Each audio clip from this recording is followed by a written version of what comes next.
Congratulations on joining the Syracuse University campus dining team. We welcome you to the largest team of student employees at Syracuse University. Campus dining includes our dining halls, retail cafes, the JMA Dome, campus catering, and athletic dining. This video will provide clear information and resources to help you succeed as a campus dining employee. Let's go over some important information you need to know and tasks to complete before you can begin working. What you need to do before you start. An I-9 must be completed before you are allowed to start working. You will receive an email link from Law Logix. Please follow instructions and upload appropriate documentation. If you need help, contact CUSEWorks at 315-443-2268 or email them at cuseworks@syr.edu. You can also go to their office directly at 111 Waverly Ave, Suite 230. No appointment is needed. When you receive an email from Human Resources, please make sure you acknowledge your pay notice. You must provide up-to-date contact information on MySlice, your address, phone number, and email address. Pay information. Our pay periods start on Thursday morning and ends on Wednesday night. You are paid the following Wednesday. Every Thursday starts a new pay week. You will receive one paycheck for all jobs on campus. Campus cafes, the Shine, and campus catering paychecks will be held in the Student Employment Office located in the Lubin Welcome Center, 401 University Place near Byrd Library and Watson Residence Hall. All other paychecks are delivered to your job location.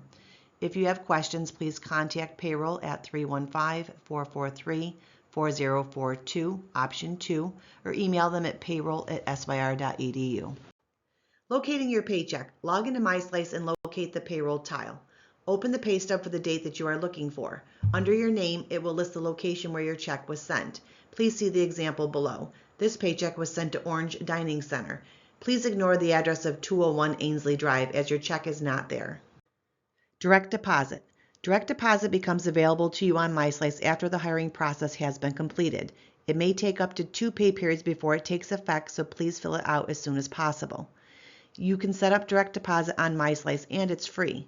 Please do not fill out the non-payroll direct deposit. You need to fill out payroll direct deposit. You will know when your direct deposit has been processed because you will receive an email on Wednesday mornings from Syracuse University Payroll titled Direct Deposit Notification. Or you can check your pay stub. The word advice will appear in the top right-hand corner. On the screen, you will see specific directions on how to set up direct deposit. We suggest you pause the video to allow time to review these instructions.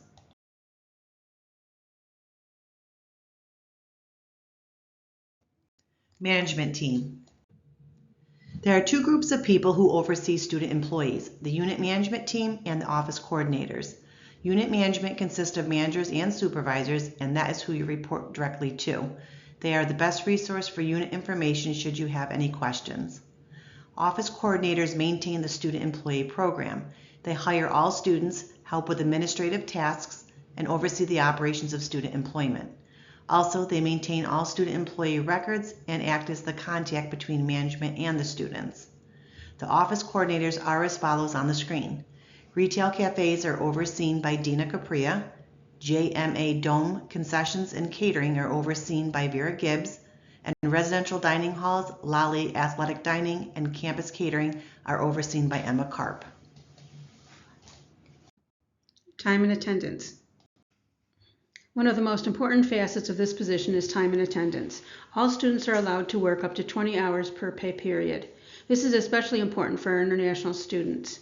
Your school visa dictates how many hours you can legally work, and going over your limit may result in a warning email from the Office of International Studies. As a student employee, you are responsible for managing your own time between school, work, and personal agendas. We do not excuse absences from work due to poor time management.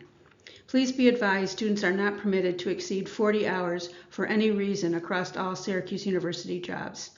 Students are expected to go to their shifts even in bad weather, such as snow. You are always expected at your scheduled shift unless told otherwise by management.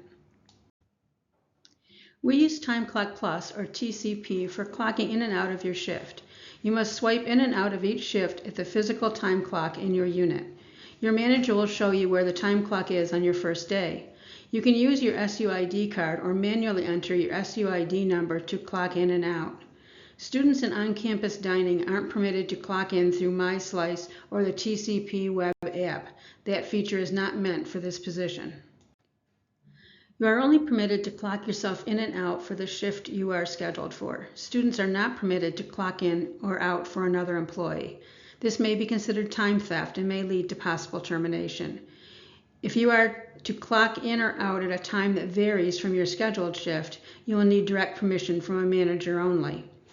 When you clock into your shift, you should be in a clean uniform and ready to work. Changing your uniform, running to the bathroom, putting away your belongings, or anything similar must be done before you clock in. If you need to step away from your assigned station, or if there is an unforeseen circumstance, please communicate with your manager or supervisor on duty so they can assist in getting your station covered. You are expected to be clocking in at the start of your scheduled shift. If your shift starts at 9 a.m., you are to be clocking in at 9 a.m., not 9:02 or 9:05, but 9 a.m. If you are running late, you must call your unit and speak with a supervisor or manager to let them know. Showing up late without a phone call is not acceptable. For event-based shifts, you may be permitted to clock in upon arrival. You will be directed to do so at the sign-in for the event. Excessive absenteeism or chronic lateness for any reason will be addressed as a performance issue. If this persists, it may lead to progressive discipline or potentially termination. Campus dining is one large department. Therefore, termination from one location may lead to termination from all locations. Attendance for work is mandatory, not optional. You will accrue 1 hour of sick time for every 30 hours you work as a student employee. Your sick time counts towards a weekly 20-hour allotment. If you call out to a shift, any sick time you have will be applied to that missed shift. You alone are responsible for communicating with unit management when you can't attend work. You must do so via phone call only. Per campus dining policy, you must call at least 1 hour before your shift begins. Please use the student call-out line process PDF instructions that you were given during the hiring process from either Vera, Emma, or Dina. Please follow the phone directory prompts accordingly. Please know that this line is only used for sick call-outs or if you're running late. Please do not use this line for any other reason. If you need to request a day off, please follow your unit's subbing policy. Sick time is used for when you are sick only. Sick time cannot be used for interviews, sub-shifts, poor time management, or any other non-sick related reason. Most importantly, please do not send Dina, Emma, or Vera doctor's notes. We cannot legally accept them, nor will we ever ask you for one. Dina, Emma, or Vera will provide contact information if you do need to submit a doctor's note. If you want to resign from your position, a 2 weeks notice is required. This means you must work your shifts as scheduled for another 2 weeks. You must give your resignation to the office coordinator and they will establish your 2 weeks notice. Many companies you will work for in the future will expect a notice period of some kind as well. Failure to complete the required 2-week notice may result in ineligibility for future shifts. You may receive a break depending on the length of your shift. Please see some common break times on the screen. You must check with the supervisor to see that your station or area is good before they allow you to go on break. Please remove any personal protective equipment before going on break. For event-based work, breaks may vary due to the nature of the business. Uniform policy. We expect you to arrive to work in your campus dining uniform. You'll be provided with a hat and a shirt based on what location you work, but you'll be responsible for the rest. These are typically clothes you already own. You must come to work ready in your uniform before you can clock in. Sneaker-style shoes with rubber treads are the best shoe option. You may purchase non-slip shoes on your own, but make sure they are closed-toe. In addition to your hat and shirt, you will wear jeans or khakis with no rips or tears. Black pants are required for any campus catering or dome catering events. For dome concessions events, you'll be provided a smock to wear over your shirt for the duration of your shift. You will return it at the end of your shift. You will also be given a hat that you will wear for every event. We suggest you pause the video to allow time to review what's not acceptable. You may be sent home to change if you arrive at work out of uniform. Employees must have their hair tied back for all shifts, either in a university-issued hat or hairnet. All loose hair must be tucked under the hat and behind the ears. Long hair must be pulled back into a bun or ponytail and kept under the hat or hairnet. A clean-shaven face is required, or you have the option to wear a beard guard. Student employees must have their nails smooth and neatly trimmed with no more than 1/8 inch over the tip of the finger. Campus dining does not permit nail polish, nail jewelry, or artificial nails of any kind. We also do not permit any kind of false eyelashes. You can wear a plain ring band, but it must be covered by a glove. Necklaces and chains must be tucked into your shirt. Piercings need to be small and secure. Large dangly earrings are not allowed while on shift. The only bracelet permitted is a medical ID bracelet. Campus dining does not encourage wearing smartwatches, Fitbits, or any other watch while working.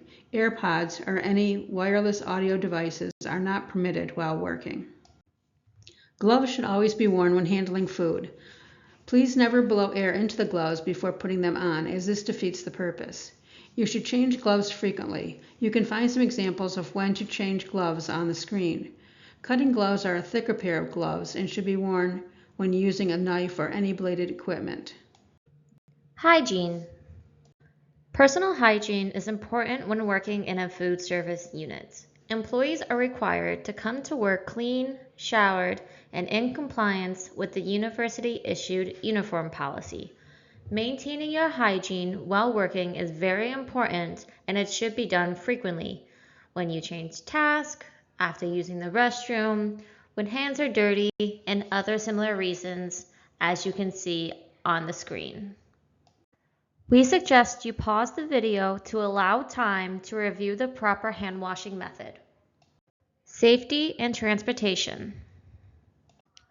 Most of our units are on campus, which makes walking to work relatively easy.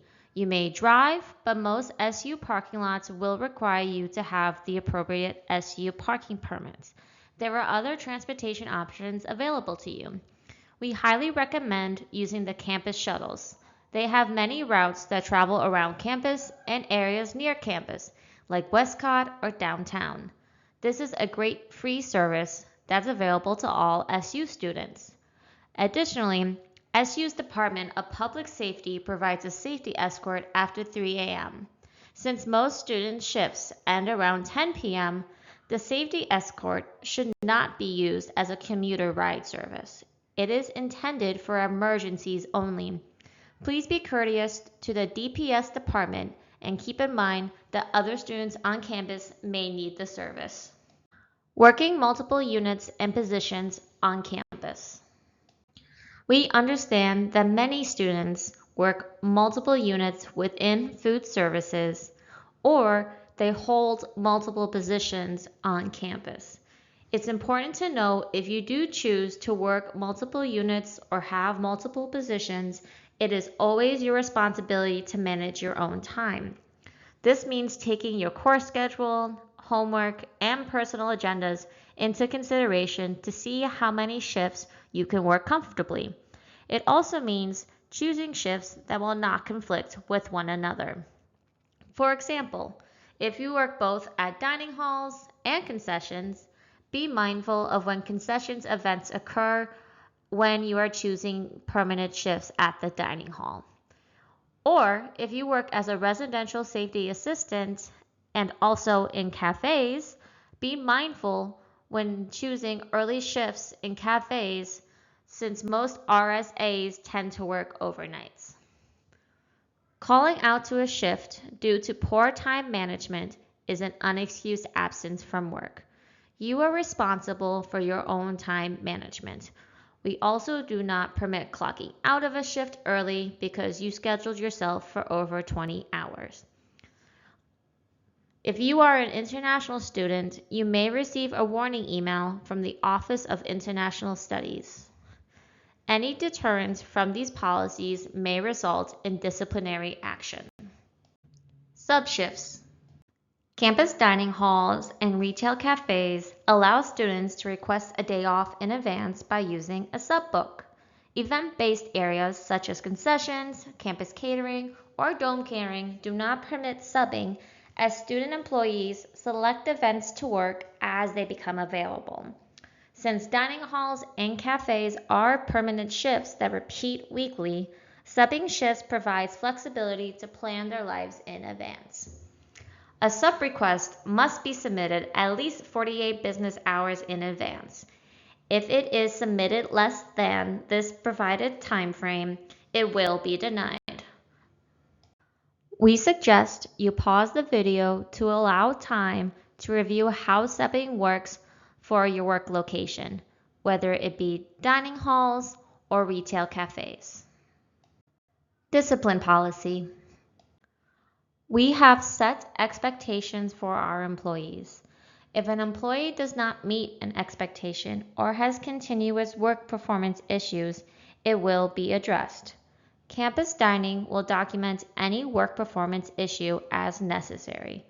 If it is found that there may be a pattern or continued issue, it may be progressed to discipline. We suggest you pause the video to allow time to review some common work performance issues. They are not limited to what is on the screen. Management reserves the right to address work performance issues as they arise. This completes our orientation video. You are now all set to begin working. Please feel free to reach out to your office coordinator with any additional questions you may have after this video. We look forward to working with you soon.